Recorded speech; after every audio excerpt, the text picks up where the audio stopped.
Hello, everyone, and welcome to another episode of the Rouge Rugby podcast, where we talk about real Canadian rugby. I'm Stu Hardy, joined as always by Derek Bissett. Derek, how have you been enjoying the civic holiday weekend? Yeah, man, it's been good. As far as the holiday goes, there's an AFL tournament happening in Toronto right now, called the Transatlantic Cup. So international tournament, Canada, USA, Colombia, Ireland, Great Britain, and France playing in it. So the Dingoes got a couple guys a guy on Canada, Matteo Lugarini, and a guy on France, Ludo Barat. So we've just kind of been down to support them while this tournament's happening. So that's basically been most of my weekend. How about you, man? Anything exciting?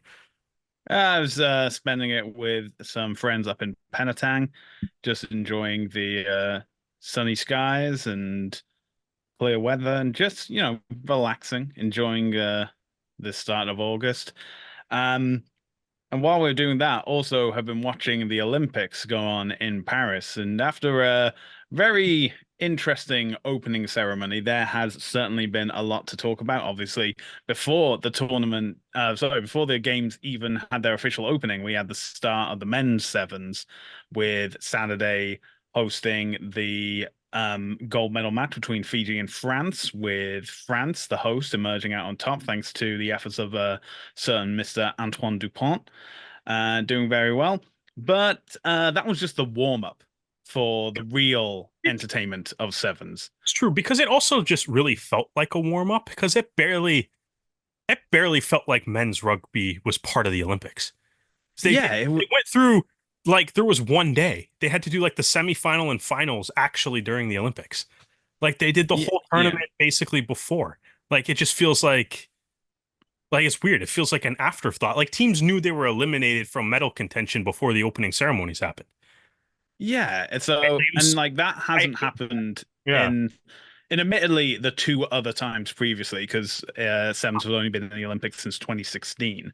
So, but even still, then it was, have the opening ceremony and then you get started with all action. because like But, it's up to France. We're not the organizing stuff, but of course, the big showing was the women's sevens tournament. And of course, what else are we going to talk about but Canada's finest making their stage presence known on the biggest stage possible and in one of the nicest stadiums that you can do at the Stade de France. So let us take you back to that Sunday, where it's the first round of the pool stages.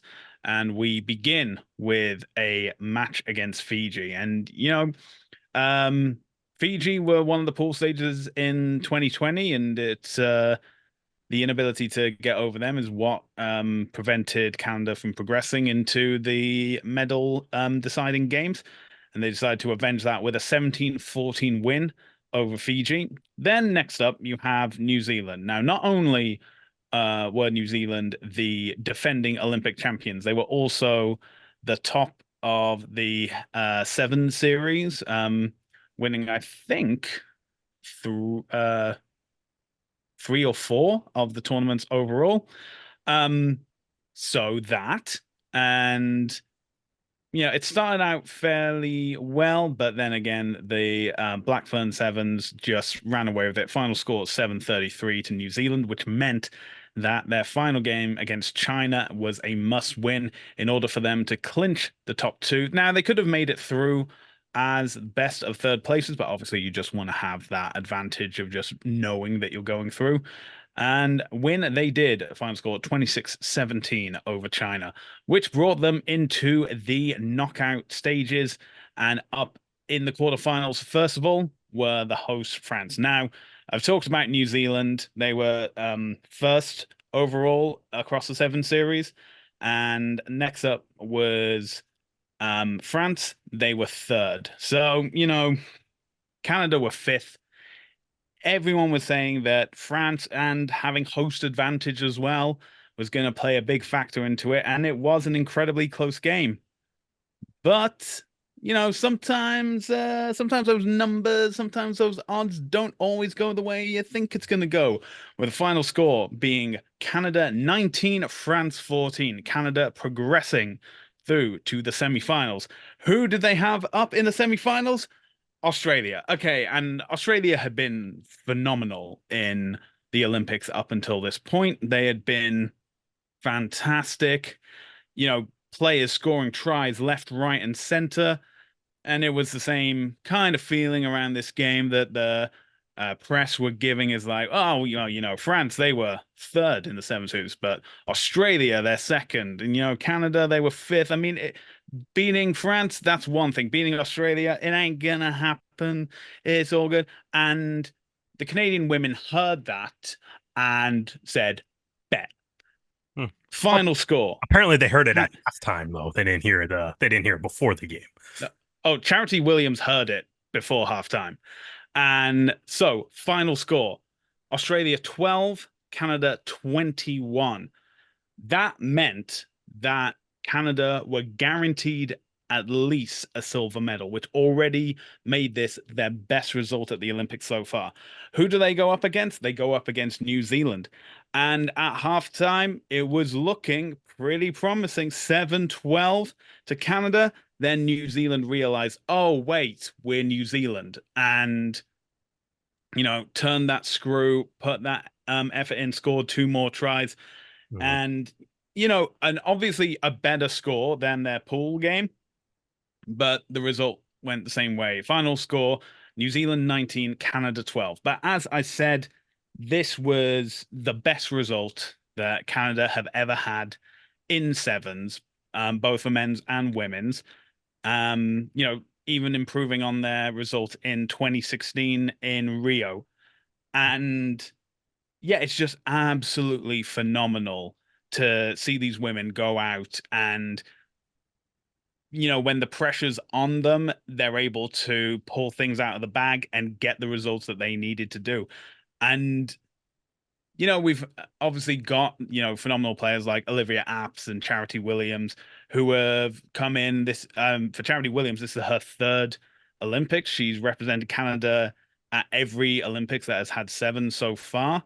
Mhm. And then you have players that weren't there for the experience of Rio, like you have Fancy Bermudez as well. I mean, One of these players. there's only three players on the team that were from Tokyo. Yeah, exactly. Yeah, Apps, Williams, and Wardley were the only three players that are still on the team from Tokyo, yet alone Rio. But yeah, and I think one of the commentators pointed out is that because they don't have the experience of losing at the Olympics, they don't lose. And well, with the exception of New Zealand, that was correct. They didn't have this pressure that they had put upon themselves of like, oh, we've been in this situation before. This is what we need to do to get out of it. They were just instinctively on the target of what they needed to do. They were like, okay, we're down. Let's not be down anymore. Let's keep attacking. Let's keep making opportunities for ourselves. Alicia Corrigan in the final was just in the right place at the right time to get an intercept and have Canada lead at halftime. That's that that's might what you need. that Corrigan try might have been the happiest I think I've ever been watching a Canadian rugby team. As Yeah. brief as a moment as that was because that was like right before halftime. That was the try that put them up at half. And Mm. I think that Corrigan try was just like that's the moment that I was just kind of like, damn, like nobody really thought they like it's like, damn, they upset France already in France. Like they beat Yeah. France in France after trailing at halftime, right? They just came back against Australia, and it's like, wow, they're beating New Zealand at halftime, and it's like you know what I mean. And I'm like, as a fan, you just start going like, oh man, like this could actually happen. Like this is insane. And it was just like, yeah, like that moment is just like, man, like we're 7 minutes away from a gold medal. Like I'm sure I don't know how I don't know how a player reacts in that situation.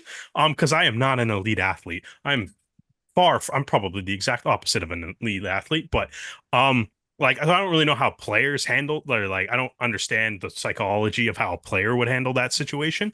But like from a fan, like you can't really help but think like, oh my God, like we're 7 minutes away from um the biggest moment in Canadian rugby history.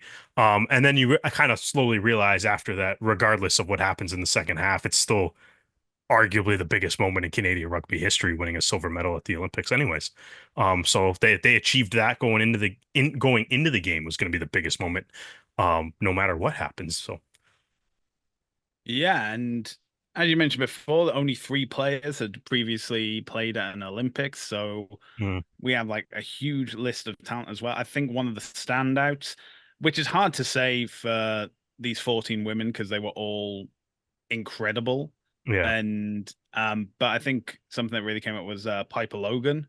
She yeah, was you'll like a try stand out a scoring bit. machine. Yeah, you'll stand out a little bit when you got two tries in the quarterfinal and a try and the game-winning try in the semifinal. That'll help. That'll help you stand out a little bit. Help with the recognition from around the world and like yeah, like I mean it's for a lot of the end of that tournament and stuff like one of the things, like obviously it is the Olympics, right? So media that doesn't normally cover rugby, obviously get really into rugby for about 3 days.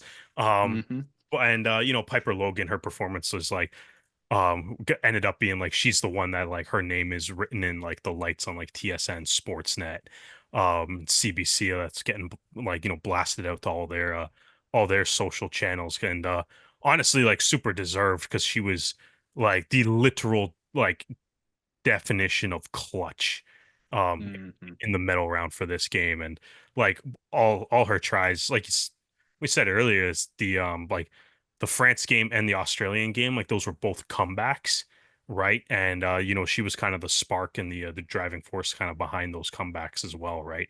So you Yeah. just but also as you said one of many great performances across the board in this tournament. Yeah, and obviously with such an intense tournament and with so much on the line, there was bound to be injuries that take place. And Chrissy Scurfield, who picked up an injury against that New Zealand team in the pool stages, was then eliminated from the rest of the tournament. And actually, if you go back and watch the anthem for that final game, I think like Olivia Apps and I believe Corrigan, but at least two players are holding Scurfield's jersey just to Yeah. show that she was part of getting this team to the final. And They had a you know, nice RBC commercial that's been running the entire Olympics too. there's been a few RBC commercials about different sevens players, and I've seen Uh, the one for Fancy Bermudez Right appear a next to the couple of rim, times as well. you Also want to point out that Kiara Wardley picked up an injury against I believe it was China and was forced to miss the France game. know. But also credit to both Taylor Perry and Shalea Valenzuela, who were able to, step into their roles and wear the jersey in their stead, and yeah, able to help get this team to, you know, make history. Yeah, But yeah, and I think it's one of these things of every 4 years, yeah, we have rugby sevens, and it's always great to um say that, oh yeah, people are talking about rugby sevens as well.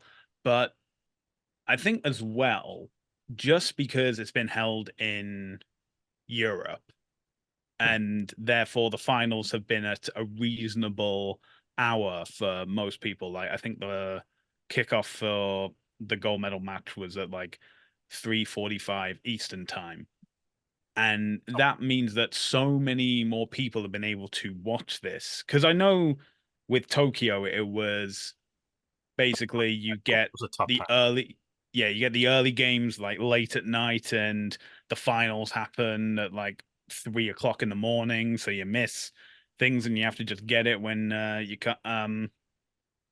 you're watching it. But it's just been so much fun to watch these to watch the sevens at the Olympics and see people be engaged with the sport and try and follow along. And obviously, when Canada makes it to the gold medal match, everyone pays attention because it's on CBC. And like you said, you have TSN and Sportsnet talking about it because you can't not talk about the Olympics.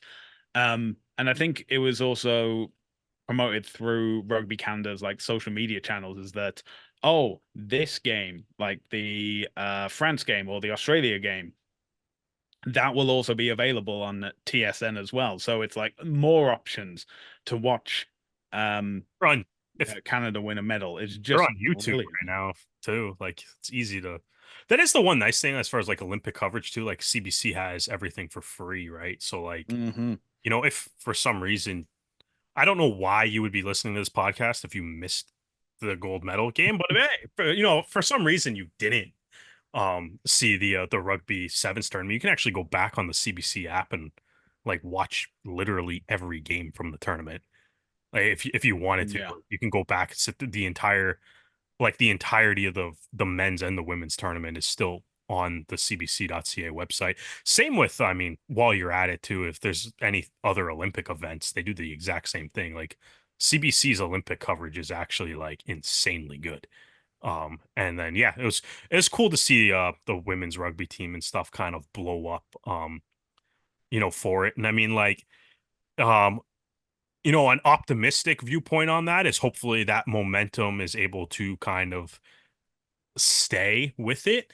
Mm. And like, we can build off of this and like help grow rugby and hopefully, to get rugby a bigger platform. Obviously Team USA also won a bronze medal, right? Hmm. And it looks like they've already publicized, I guess, some financial donations that have been made to that team already. So hopefully something similar kind of happen, or hopefully, more obviously Own the Podium program is going to love the fact that they won a medal. So Yeah. that'll be a funding increase, but so hopefully that kind of goes. So hopefully it does. I mean, kind of the other side of that coin though is that you know it's hard to, like, I guess from like a viewership point of view, I think it's hard to separate, like, are people watching rugby or are people just watching the Olympics? And is the excitement for the rugby or is the excitement for, hey, Canada won an Olympic medal? Because at the same time, like, people are getting fired up for hammer toss right now, Hmm. because a guy won, the first medal for Canada in that sport, like 112 years, right? So it's like you kind of get that mix of like, I guess, a question to maybe pose to like everybody is like, how do you actually like capitalize on the momentum created by Canada and the USA's women's teams by medaling at the Olympics? Like, Yeah. North America, do you actually capitalize on that versus having it kind of be like, how, quite frankly, a lot of people from a viewership standpoint do treat the Olympics, right? Where it's just like every 4 years I might become a really big volleyball fan and then not watch Hmm. another volleyball game for 4 years until the next time Canada's playing volleyball or something, right? Like, um, you know what I mean? And it's like, how do you actually build off the momentum and continue to grow versus, you know, just kind of, because I like, just hopefully this doesn't get lost in the shuffle of, you know, it's the Olympics and everyone gets fired up for that. But Yeah. So something that is capitalizing on the momentum of um well, I say rugby sevens at the Olympics, but in particularly the USA's performance in women's rugby yeah, is that women's elite rugby have announced that they will be beginning their inaugural season in March of 2025 and have nice. announced the first three cities to join the league, which are Chicago, Denver, and Boston. Well, yeah, that's good. I think, like, I mean, one that's going to be 15s though. That league's 15s, right? That The is women's elite true, rugby, yes. that league's 15s. I think though, but I think like genuinely, like, um, you know what I mean? Like, I guess on the topic of like, how do you get this to grow, right? And it's like we've kind of talked about already, like, or we briefly mentioned that it's like, like there's players that have been doing like Scurfield and Bermudez, right? That have been like they've been doing like RBC commercials for the Olympics and stuff, right? So it's like Hmm. that helps get your name out there. I mean, obviously like Piper Logan played on Real, so like she's getting a little bit of, the praise and stuff. Charity Williams I thought was great too, right? And I think you get like all of these players that it's like, okay, well, now we kind of need like a little that can get a little bit of a push. And I think the sport of rugby in North America, if it's going to grow like more, to be more commercially viable, right, and like obviously the MLR is, on their way, that we'll talk about the championship game, but they had a record number of attendance there. So it's like you can see that there is some like commercial viability for rugby in North America. But I think like a big thing that can really help is like, I think growing the game might happen more through the women's game than the men's game, at least as far Mm. as like growing an audience and growing it commercially. Um, Yeah. and it's like, because I think even like in reflection, like from like our podcast, it's like we'll often talk about the problems that Rugby Canada has, like they're like blanket statements, right? Like Yeah. all of Rugby Canada's bad, and it's like the reality is right now both the women's 15s and the women's seventh teams are kicking ass. Yeah. It's like they're both like, maybe on the World Series tour they finished fifth. They just missed out on the podium there, but like, they'll come win back. You win a medal at the Olympics, silver medal, so you improve on the bronze from 2016. Like there's been three Olympic sevens rugby tournaments. So Canada's got a medal in two of them. They're both the Yeah. women's team. The men's team's only participated in one of them, right? And like I think, you look at the men, the 15 side of the game, the women's team is like, getting to the final four of a World Cup. They just won the Pacific Four series. They're, gonna host WXV1 in the fall, right? Like there's a lot of great things happening for the women's team.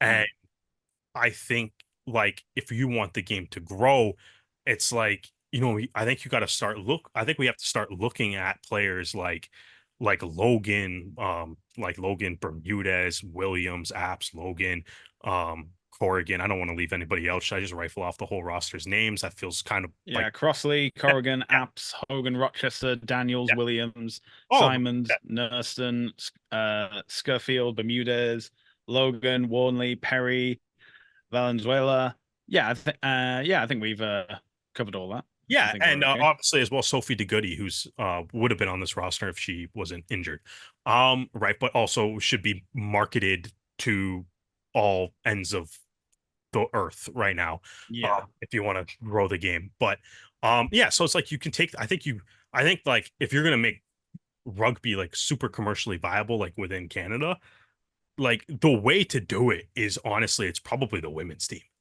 in both sevens and 15s, because like you have like actual tangible success in recent memory, right? And like they're already kind of doing that. Plus, they're already kind of doing that. Plus, like they're going to be the teams that are actually winning, right? And are actually winning big events. Like, you know what I mean? Like even like let's say like in the fall, like thinking optimistic, like if Canada wins WXV1, like you're locking up two major tournaments for the women's team in a year calendar year. Right. Yeah. And then like plus an Olympic gold medal from the women's team. Right. And like so it's like both women's teams look like, as far as like success goes, success is feels a lot more like imminent than any what seems to be any success for like the men's team. And like um if something like a professional women's league is going to pop up next year, right, as Mm. we've talked about previously on the podcast, there's a huge like growth and like interest and a big like boom in women's sports right now. Yeah. And like I think if you're going to grow, like there's not like the reality is there's not a lot of full contact sports for women, right? No, And it's no, like that's absolutely true. for both them to want to play and for people to want to watch, right? Like Yeah. there's really like even hockey is they have different rules as far as like the ability to hit in hockey, Mhm. right? Even though like the PWHL had a really good first season, but like it's like the reality is there's like there is a little bit of like a market deficiency as far as like full contact sports that women can participate in as far as Yeah. playing, and then like and then you can also like want to watch. I think people do want to see that. And it's like we got the CFL, we got the NFL. There's a lot of full contact sports from that for men to play, for men to watch, or to watch men play. But like, there's not a lot out there for women. And I think if you grow the game of rugby and have it become more commercially viable, like the women's game might become like I think there's genuine potential for women's rugby to be more popular than men's rugby in North America. Is I guess the ultimate point I'm not Yeah. articulating very well, but am trying to get at. Yeah. I think from a like sporting perspective, that hasn't. I know that obviously American football or Canadian football, for us north of the border, is Any football that matter.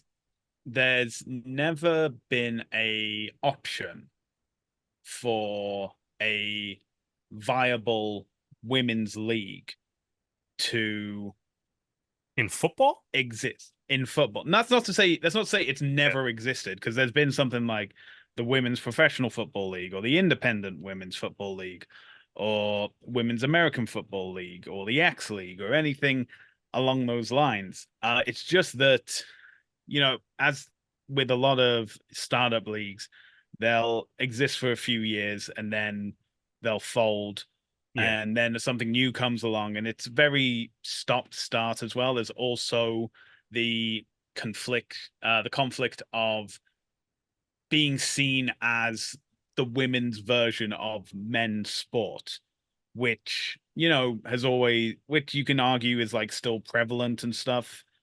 However, I think that this push to get women's rugby the recognition it deserves and to treat it with the respect that it deserves is actually paying off far better than anyone had in mind when they initially went for this. Because you can probably trace back women's rugby going professional to about 2017, where England had lost another World Cup final to New Zealand, and Yeah. we're like, right, we need to fix this. We need to inject some cash into this. We'll have central contracts, and we'll go from there. And then what did that result in? The most dominant winning run in rugby history, 30 consecutive victories. But then you have other nations such as New Zealand and Australia and um, other unions such as Wales saying like, okay, we're going to professionalize either our competitions or professionalize our athletes. We're going to put them on contracts. We're going to see them get paid so they don't have to do like another job just to make ends meet whilst they're doing rugby. And to the surprise of no one, if you are able to focus on a sport full time, you become better at that sport. Now we've seen, okay, Wales, maybe not the best example. They did finish, I think, like fifth in this year's Six Nations, but New Zealand have gotten better. Australia have gotten better. Everybody's got better. Everyone's getting better. And obviously, like we keep having the argument of, oh, Canada and the United States don't have a professional league. But at this point in time, we've got players from Canada going and playing in Premiership Women's Rugby. They're being able to be in a professional environment. They're also now have the Pacific Four Series. We have the WXV And a from and a silver medal and a bronze medal. and yeah, and medals in Olympic sevens. And looking back, when it was even on the seven circuit, this season we've had 7 weekends where it's men and women's rugby. Yeah. The previous season, you couldn't say that because Yeah. it would be a case of, oh, this circuit only has men's rugby, or this weekend we're having to play in a different location for women's. I mean, speaking of that, last season was the first time that you would have the Canadian Sevens for men's and women's both at BC Place, because it used to be the women's had to play at Starfire Stadium. You know, Well, a completely separate thing. And now it's gotten so popular that you have to have it at the same location. You have to have it on the biggest stage possible because the investment, not just from a financial standpoint, but from the fan standpoint, has grown exponentially. Like, yeah. unfortunate, I like, oh, what am I talking about? Last year, Canada hosted 2 weekends of the Pacific Four Series, and that it resulted in the largest attendance for a Canadian women's 15s match ever. Like not even And we keep seeing these records being broken, and I'm glad that they keep being broken because it shows that if you treat this sport with respect and you stop seeing it as like the women's version of men's sport, you make such a huge return. It's incredible. no, yeah, like that. Well, that's exactly what I mean, though. I think in North America, like No. women's rugby has the genuine potential to be more popular than men's rugby, and therefore make rugby more popular in North America, right? Yeah. But I think, and I think another example of that, we have briefly mentioned that our friends to the south, USA, also won a medal at this Olympics, right? They got the bronze medal, which Yeah. amazing for American rugby as well, right? And it was great to see Canada and the USA both, succeed on the field at the Paris Olympics.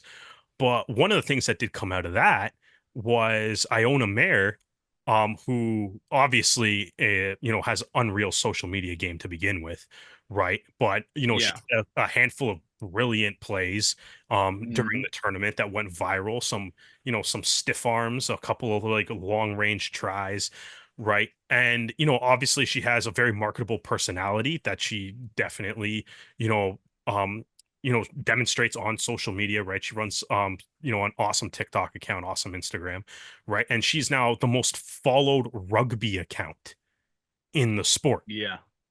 Like not like player, like rugby related account, right? She's got more followers than the All Blacks. She's got more followers than the Rugby World Cup.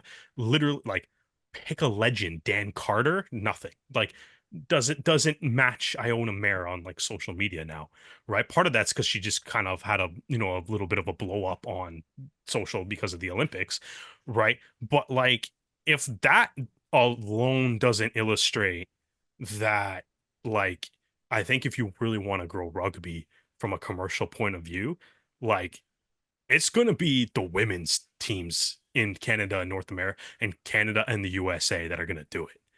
Like that Yeah. are going to and that's not like no disrespect to like the men's teams or even like the MLR. The MLR, had an amazing championship weekend this year.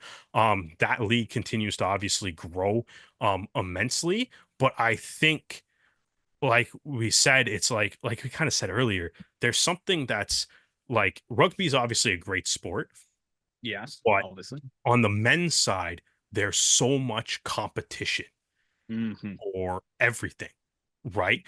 You got to get through the NFL, there's MLB, the NHL, CFL, MLS, right? Like men's sports is so overly saturated here, but Yeah. there's not a lot. There's the WNBA, there's the PWHL, and neither one of those are full contact sports, and people like watching and playing full contact sports, right? Yeah. Right. So like, you know, the you I think it'll I think that's where you blow up rugby in Mm. North America. You go through the women's teams, be like, look how successful the sevens teams are, right? Both Canada and the USA just got medals at the Olympics. They're the ones that are in commercials. They're the ones with social media accounts blowing up. They're the ones that, quite frankly, average sports fans average sports fans are probably more people probably know who Piper Logan is right now than like Lucas Rumble. Yeah. Off of she played well for 3 days. and you know what I mean. More people definitely know who Iona Mare is. Yeah, absolutely. Then literally pick up any player in the MLR, the USA national team, or like the Rugby Canada national team. Iona Mare is probably known by more people, Yeah, right? Which isn't like a dig at the men's team. It's just a statement of fact right now. Like, yeah. It you know what I mean? Like, and I think yeah. if the Well, sport grows, what's like so weird we need for that. We need me? that pro women's league. You need to be like they should be Yeah, everywhere. They need yeah. What? pro women's, and then that Premier Sevens thing too. Like if you can get more players into that, if that can be Oh yeah, more pro, like you know what I mean. But also for the men's and the women's side of that, they probably got a bigger shot at growing like Premier Sevens if they have all the players from the Olympic women's teams playing in that, because they're yeah, quite frank quite frankly, they might be more recognizable at the very least at this particular moment because we're still in the heat of the Olympics. yeah. Maybe we'll see what that looks like in a few months or a year from Mm. now. But like, yeah, I think you probably do. I think what from a European perspective, there's always been the talk of the Americas as the sleeping giant and what can be done to like wake the sleeping giant. And it turns out the answer all along has been focus on the women. Yeah. And Well, that's what they should, right? Because it's like I think the other part of it is like people like I think North American sports fans, I think can be a little like fair weather at times. And I think mm, it's like you see it in like you can even see it in the way that like CBC covers the Olympics, right? Do you have a shot at a medal? We will cover your event.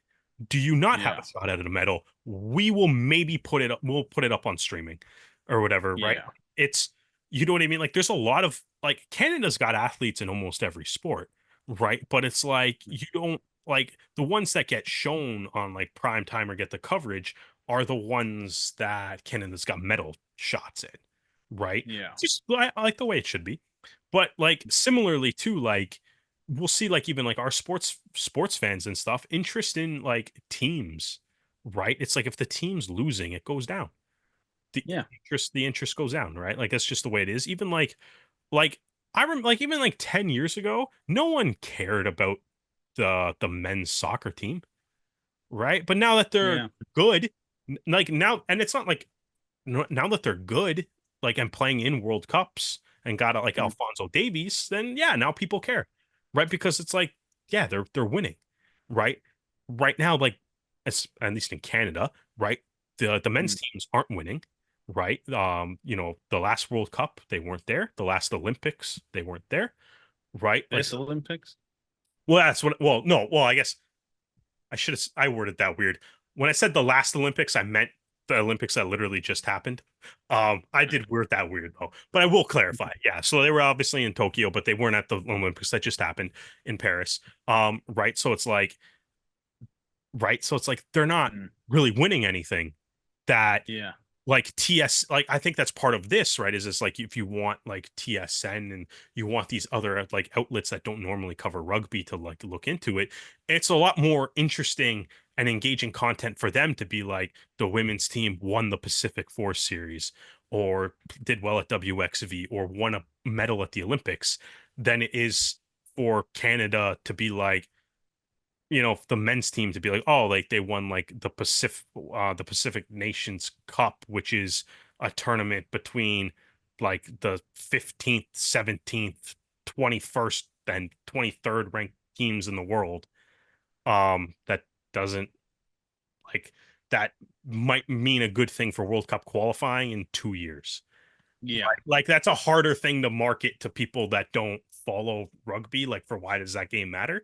But the women are playing in games that are really easy to make them matter. Right. yeah, WXV's coming up. It's like that's for the best women's team in the world. Right. Like yeah, that's what that tournament's for. Like that is easy. That's the equivalent of like that's the equivalent of like a world that's a the world championships or something, right? Like a yearly yeah, world championship. That's an easy thing to market to that. The yeah, men's teams on in both Canada and USA don't have that. Like they don't have that easy like, oh yeah, you're the best team in the like you're playing for like a championship. You're playing for being, you know, playing for medals, playing for, World Cups and stuff. And it's like the men just aren't there. right? And it's like Yeah. I think for media outlets that don't normally cover rugby, or casual fans that might want to tune in for a rugby game if it's a really big game, I like the women are quite frankly playing in games that are a lot easier to be like, I understand what the stakes of this game are. Gold medals Yeah. on the line, world championships on the line, right? Yeah. That's much easier. Yeah, I think so. Keeping that in mind, obviously the next Olympics are going to be in Los Angeles. Yeah. So USA automatically qualify for that, Yeah. both the men's and the women's team. This in turn is a net benefit for Canada because, one of the issues for the Canadian men's team for qualifying is that they had to go through the Rugby America North qualifier, Yeah. and it was only like the team that finished first was able to go through, and that was the United States. Yeah. But if the United States have already qualified, that obstacle has been removed because you look at all the other sevens nations in North America, and they're obviously not professional. I think the closest one is Mexico, and that still doesn't real without sounding like boastful, and I know I'm saying this now and it's absolutely going to come back to haunt me in 2027. Oh, Um, but they're not considered competition. They'll, hopefully get to the repechage round and, put in a good performance. But when you're up against a nation, or if you include the United States, nations that have a professional input into their 15s and sevens programs, which the men and women usually are, mhm. then you get it's usually between the US and Canada of who goes through. Now, because of the qualification for this Olympics, it meant that the top four nations, um, excluding France, qualify. And that meant that the US women's didn't need to go to the RAN sevens. And as a result, Canada women won that. And that was how they qualified for the Olympics.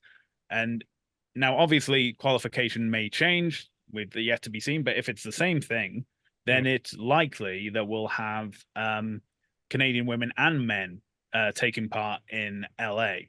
Well, And I mean, we would have if you didn't just jinxed us into losing to Mexico. uh, I'm sorry, guys. I'm Yeah, sorry. we'll Um, clip this and then come back in 4 years and blame you.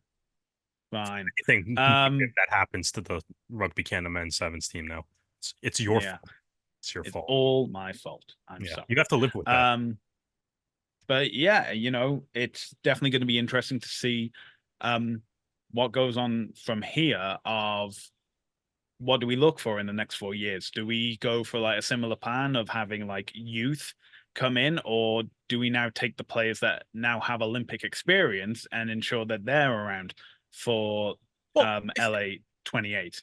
I think that that is something that I think it like is interesting, right? Because we did mention that there's only three players, Williams, Wardley, and Apps that were on the 2021 team.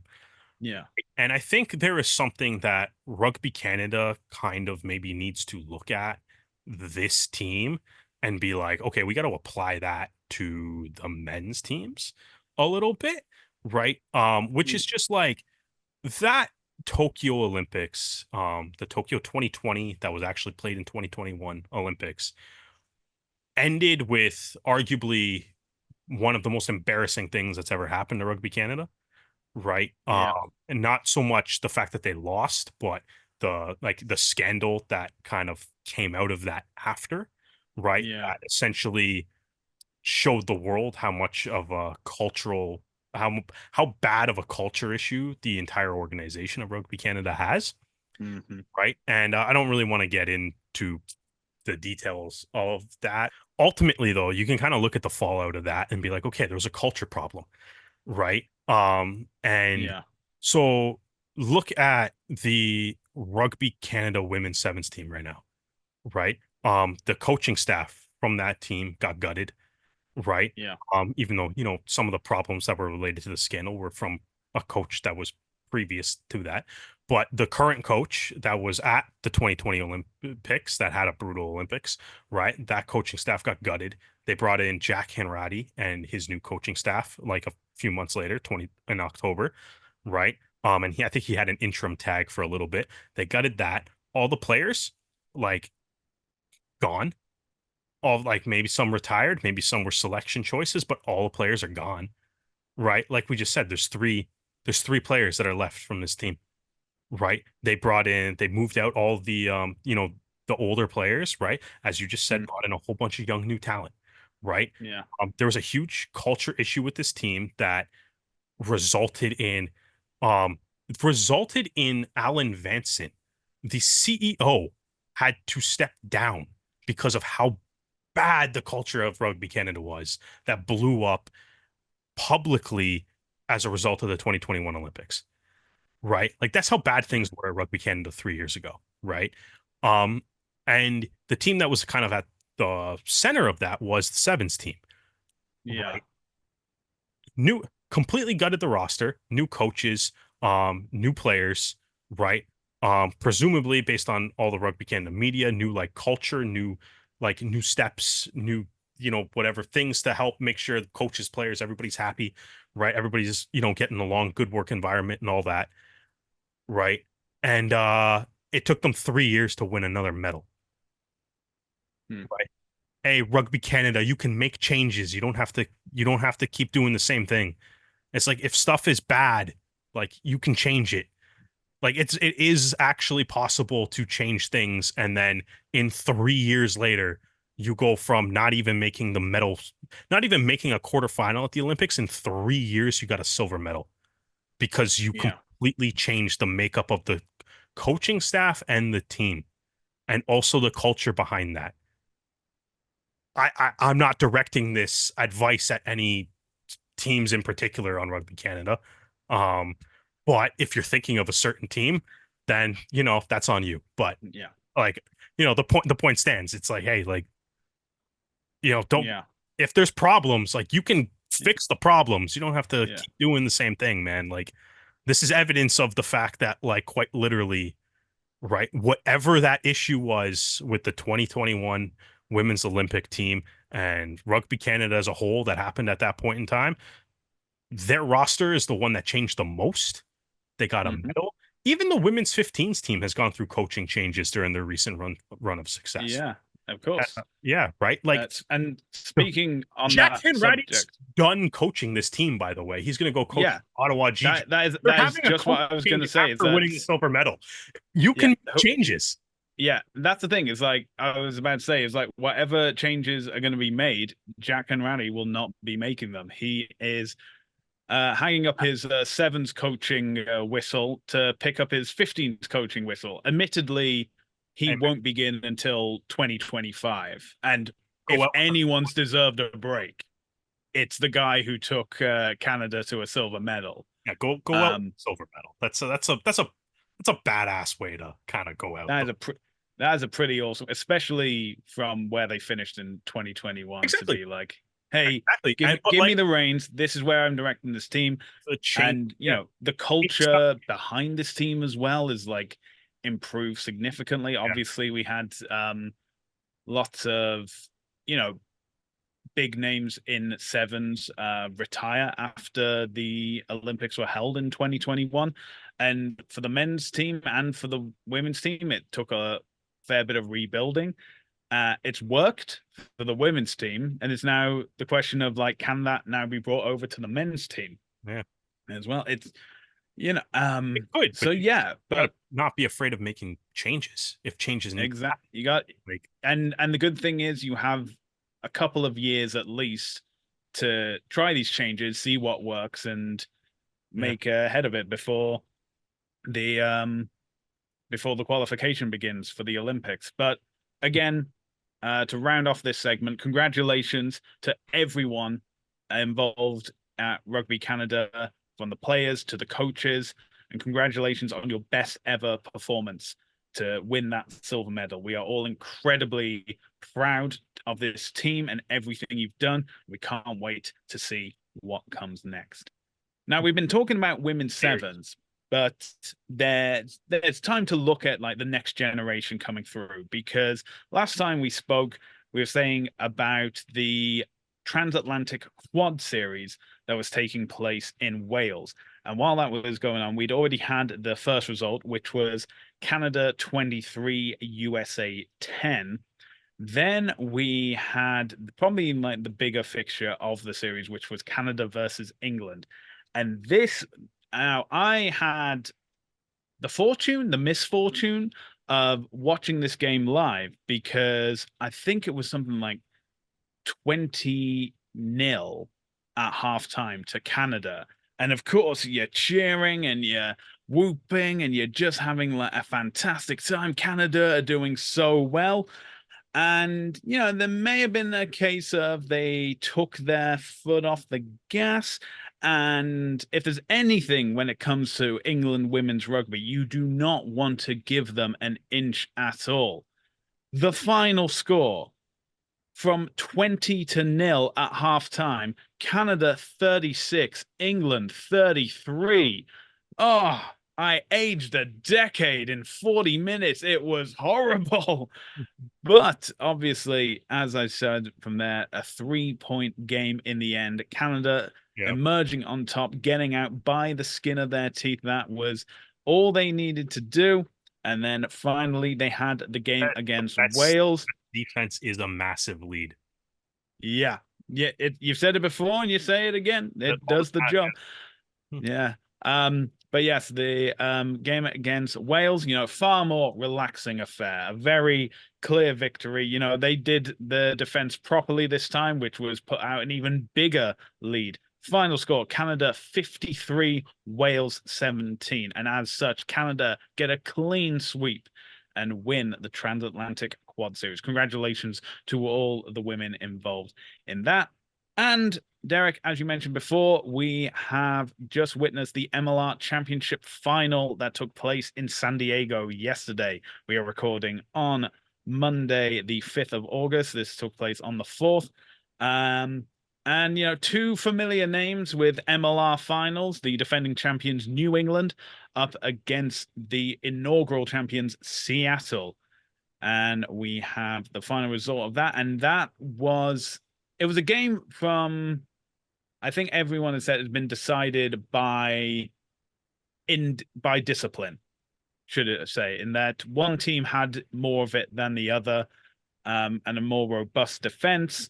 And final score, New England 20, Seattle 11, which means that New England are your 2024 MLR champions, going back to back, becoming the only team to do back-to-back championships after, of course, Seattle. So I mean, that was very interesting to see. yeah, I mean, like ultimately, like I said, I was kind of at an AFL tournament for most of this weekend, so I haven't really got a chance to sit down and watch this game.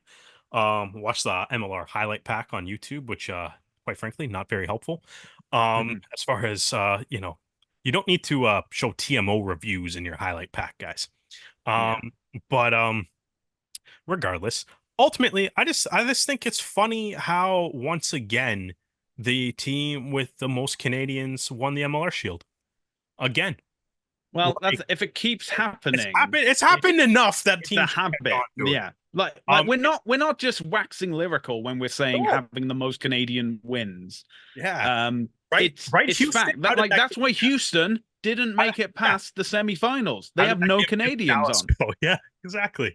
Yeah, Houston, how'd that game against Dallas go after you destroyed the league all year, eh? Ugh. But Dallas is great, man. But Dallas had a great season. But like I think, yeah, no, it's funny because we say it like it's a joke, but then like we actually have an absurdly high amount of evidence to back this up at a certain point. Mm, Like year one, Seattle had the most Canadians. Um, Even like if you want to include the like obviously the arrows existed, but like even if you do that, like there's a like Seattle had the second most Canadians the next year, right? mhm. Like LA, I think had what the third most, maybe. Yeah, they They had actually more won the than championship. Atlanta. So Yeah, they had more than Atlanta. Yeah, that's true. Um, then New uh, York had more at than New York Seattle. on that year, And yeah. New York had and Nobody and Co that year. Right, and then like yeah, and then after that, and then obviously the Arrows were in the league last year again, so New England didn't technically have the most Canadians, but again, they had the second most. So I think right, and then this year, obviously, there's no Arrow, so New England goes back to having the most. So ultimately, like, what every MLR champion has had at the very least, like, well, I mean, outside of New York, I think outside of New York, every MLR champion has had at least the third most Canadians on their team Yeah, I'll in the put it entire this league. way. Like, If yeah, you're in that final game, if you have more Canadians than the other team, you win. that's true because that would actually be. I think you can actually back that up and say that's happened all Yeah. 7 years. Yeah, it's science. I Yeah, don't know what to tell the rest of yeah. the MLR coaches, considering that a third of them are leaving at the end of the season. Yeah. But anyone who's Houston's taking about to go over out. from them, Yeah. that's how you win the Shield. You have more Canadians on your team than Yeah. your opponent. Houston's about to go out and sign every Canadian free agent now. They're gonna Draft they're is gonna to be all. it wouldn't surprise me, knowing their South African lineage, if they also sign like Ross Brody to just gotta be like, okay, you're South African and you're Canadian, you're definitely on our team. I was gonna say UBC is gonna have 35 guys drafted this year. That'll be a sight to behold. But yes, congratulations to everyone from New England. I'm sure Jack's Rangers podcasts are gonna like live off this high for another 12 months. So congratulations, lads, and looking forward to your defense in 2025. Yeah, but lifting shields, having medals around your neck. I mean, it's all the same. Champions coming out on top, and who's doing it? It's the Canadians, obviously. Exactly. Also, Uh, New England, like, let's be realistic. Collar jerseys, names on the back. It's not a coincidence, man. no, it's Most all. Canadians, collar jerseys, names on the back. You want to win? You want Yeah, to win shields? yeah. You want to win Well, shields? You have to do everything right. yeah. Well, unfortunately for August, I don't think there's much rugby being shown in Canada through legal channels at this moment. But Derek, as you said, if you want to watch any of the Olympic Sevens again, relive that tournament, relive those wins over France and Australia, you can do so at cbc.ca and CBC Gem. And if you enjoyed this episode, be sure to check out more, as well as our written pieces, on our website, therougerugby.ca. You can find our podcast at Spotify, S4P, and Apple Podcasts. We have our YouTube channel at The Rouge Rugby. Make sure to like and subscribe, hit the bell notification, and stay up to date with all our videos. We're also available across social media, including Facebook, Twitter, Instagram, TikTok, and Threads, all at The Rouge Rugby. Derek, when can people find you on social media? Brissette the Jet across all social media platforms. And you can find me across social media at Hardman, spelled H4RDMAN. And that's where we're going to end this episode. Derek, thank you for joining me, and thank you for joining us for another episode of the Rouge Rugby Podcast, where we talk about real silver medal Olympic winning Canadian rugby. We hope you can join us again next time.